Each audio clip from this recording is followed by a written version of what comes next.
Olá, amigos do canal É Tempo de Oração. Preste muita atenção, todos vocês. O nosso adversário, ele usa a palavra do nosso Criador para nos enganar. Preste muita atenção. O nosso inimigo, ele usa a palavra de Deus para nos confundir. Você lembra quando o Senhor Jesus ele disse para a gente vigiar? Aliás, foi o que mais ele falou. Não vos deixe se enganar, não vos enganeis, vigiai, acautelai-vos. Então, vamos prestar atenção nos conselhos, nas instruções do Senhor Jesus. Vamos olhar para Jesus, porque Ele está falando o que iria acontecer agora no final dos tempos. E o que está acontecendo agora no final dos tempos? O mesmo que aconteceu no início dos tempos com Eva. A mesma coisa, eu vou trazer para você aqui. No livro de Gênesis, no capítulo 3, eu vou trazer para você aqui, mostrando para você que, assim como ele fez com Eva, dentro do jardim do Éden, você vê de que Adão e Eva ainda estavam vivendo esse período da santidade, da santificação, ainda não conheciam o bem e o mal, ainda não tinham comido do fruto do conhecimento, e Satanás, ele se aproveita e vem usando a palavra do próprio Criador, do próprio Deus, para atacar. A mesma coisa ele fez com o Senhor Jesus.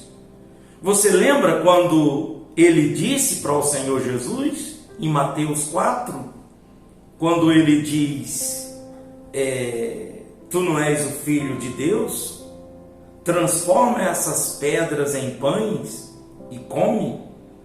E você veja que Jesus estava jejuando já 40 dias, sem comer, com fome.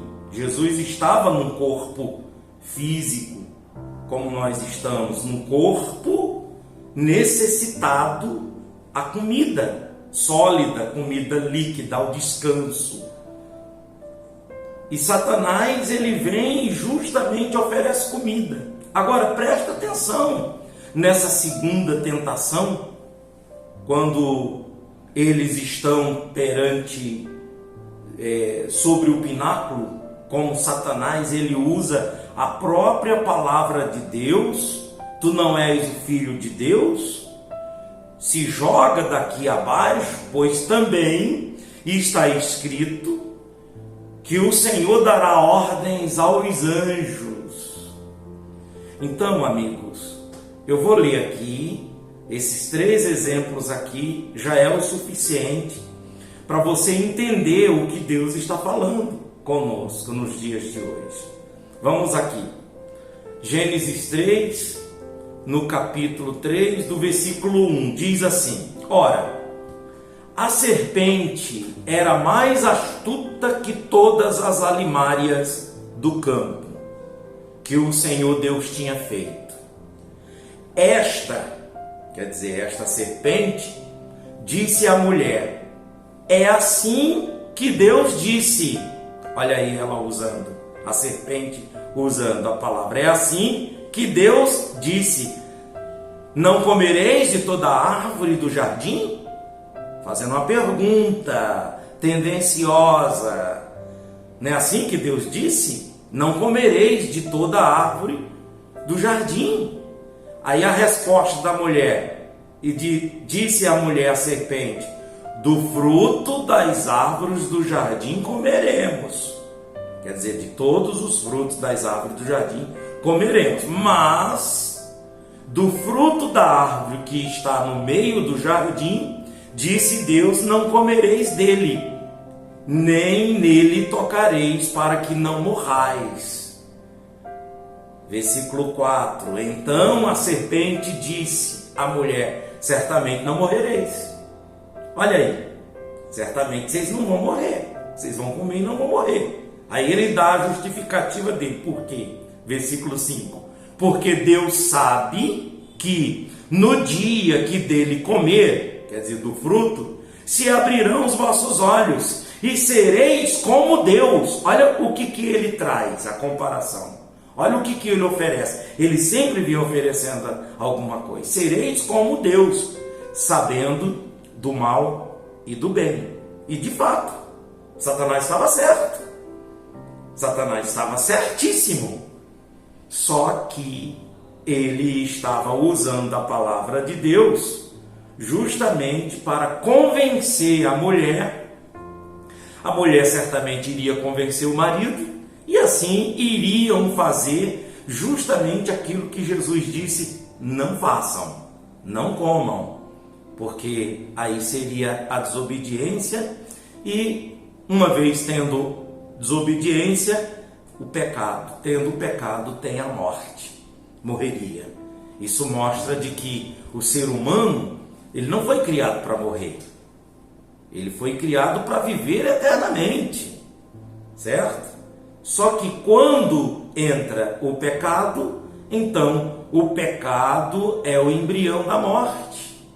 E essa morte aqui não é nem a morte física, é a morte espiritual. É tão certo que o homem, Adão e Eva, quando comem, morreram espiritualmente. Eles viveram fisicamente, mas morreram espiritualmente e foram expulsos do jardim do Éden. Então, amigos, assim como Satanás, ele fez no jardim do Éden, ele fez no período quando Adão e Eva são expulsos do jardim do Éden, e esse período antediluviano até Noé, ele fez a mesma coisa, ele agiu, ele trabalhou, ele não dormiu, ele trabalhou o tempo todo. Esse período do povo pós-diluviano, depois de Noé, essa nova geração que surge a partir de Sem, Cam e Jafé, que são essas três genealogias que se cruzam, que se trançam, certo? Daqui a pouco, no decorrer da descendência, dos anos, dos séculos, está aquela misturada da linhagem de Cam, da linhagem de Jafé, de Sem, está tudo misturado. Satanás, ele está trabalhando, ele trabalhou nesse período, até o período da Babilônia, quando o povo volta para a Babilônia, trabalhou. Ele trabalhou com o povo depois da Babilônia e veio trabalhando até Jesus Cristo. E Jesus Cristo, ele vem justamente para nos dar dica, nos dar as instruções, e é por isso que a gente tem que olhar para Jesus Cristo. Sabe o que tem acontecido nos dias de hoje? Olha o que tem acontecido nos dias de hoje. Satanás, ele quer trazer uma baita de uma confusão na cabeça dos cristãos. E é por isso que a gente tem que ficar muito atento. Ele está usando a palavra. Ele está usando a Bíblia. Ele está usando a palavra de Deus. Por isso, daí é que surgem as religiões. Surgem essas teorias teológicas. A gente vê a teoria preterista, da teologia preterista, a teoria da teologia idealista, futurista, historicista. E aí, uma pessoa que tem essas teorias e que aprendem a palavra de Deus nessas teorias, quando ouve as outras teorias, pode acontecer de trazer confusão. Porque essas teorias do preterismo, idealismo, historicismo e futurismo, eles partem a partir das 70 semanas de Daniel, a profecia das 70 semanas de Daniel. Aí uns vêm com uma interpretação preterista, dizendo de que já aconteceu, a semana de Daniel já aconteceu no período, no ano 70, no primeiro século. E aí vem a teoria historicista, que é muito parecida com a preterista. E aí vem a teoria idealista, que diz de que é tudo, sabe, é tudo símbolo, simbólico. Não é literal, é simbólico. E aí vem a teoria futurista, dizendo de que a semana de Daniel, as 70 semanas da profecia de Daniel ainda vai acontecer no futuro. Olha quantas teorias que começam vindo a partir da palavra de Deus, que se você não tiver cuidado, e você fica confuso. Aí vem o pensamento escatológico, as interpretações escatológicas, aquele que pensa, que tem um pensamento do pré-tribulacionismo, outro que meso-tribulacionismo, outros pós-tribulacionismo, outros amilenistas, pós-milenistas. E assim você vê que a confusão que fica na cabeça de uma pessoa que não estuda, que não sabe discernir, ela fica perdida. E ainda vem essas vertentes de João Calvino, essas vertentes de Jacob Armínio ou Jacob Armínio, que são os arminianistas ou os arminianistas, né? Os calvinistas, calvinismo. Aí vem essas duas vertentes do arminianismo ou do calvinismo. Quer dizer, a pessoa fica, se ela não tem esse cuidado de estudar, de aprender, ela fica confusa. E sabe o que eu digo para você, amigos? Que essa é a minha metodologia que eu trago para mim, sabe? Essa metodologia que eu trago para mim é de que olhar para Jesus, certo? Vai para os evangelhos. Aquilo que Jesus está dizendo faça, eu faço. Não tome partido. Eu sou calvinista. Eu sou arminianista. Eu sigo essa linha do arminianismo. Esse pensamento. Tem coisas no arminianismo que estão certas. Tem coisas no calvinismo que estão certas. Tem coisas no calvinismo que estão erradas. É isso que você tem que entender. Tem coisas no arminianismo que estão erradas, que são interpretações erradas. Mas no ponto de vista de quem? No ponto de vista de quem acha que está errado. A pessoa pega o texto bíblico e ela interpreta dizendo, eu estou interpretando assim. A outra já, eu estou interpretando assim. Eu pergunto, isso vai intervir? Vai haver alguma intervenção na tua salvação? Se você aceitou Jesus Cristo como Salvador? Isso vai impedir. Então você não vai para o céu porque você é um calvinista. Então você não vai para o céu porque você é um arminianista. É assim? Porque você é um preterista, um idealista, um futurista. Escatologicamente falando, você é um pré-tribulacionista. Não é assim. Jesus veio para todos, o sol é para todos. Então, não vamos deixar que Satanás venha usar a palavra de Deus para deturpar a nossa santidade, a nossa pureza, sabe? Isso fora a história, porque se você colocar um paralelo da história bíblica com a história social dos historiadores, dos filósofos, de tudo que aconteceu antes de Sócrates, a partir da filosofia de Sócrates, aí vai vir mais ainda confusão. A gente sabe de que no decorrer dos anos, do período do tempo, guerras e mais guerras antes de Cristo, guerras e mais guerras depois de Cristo.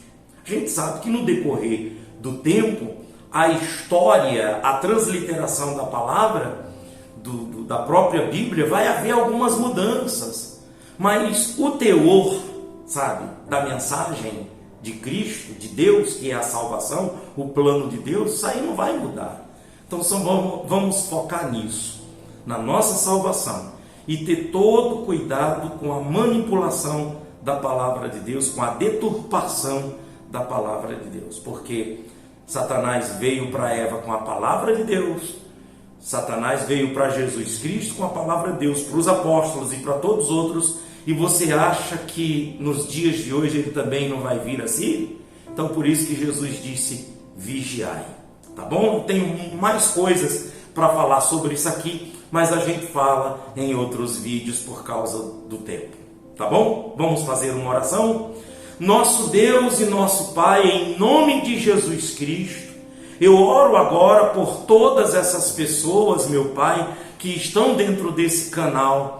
É tempo de oração. Senhor, Eu peço a tua bênção para que Satanás, a antiga serpente, o dragão, meu Deus, as serpentes e os escorpiões, usando pessoas, usando a religião, meu Pai, principalmente os religiosos, as religiões, em nome de Jesus, que não venha conseguir trazer confusão para a cabeça do teu povo, para a minha cabeça, para a nossa cabeça. Que a gente venha olhar para Cristo Jesus, para a tua palavra somente. Em nome de Jesus, e todos digam amém. Graças a Deus. Amigos, que Deus abençoe a todos e até o próximo vídeo.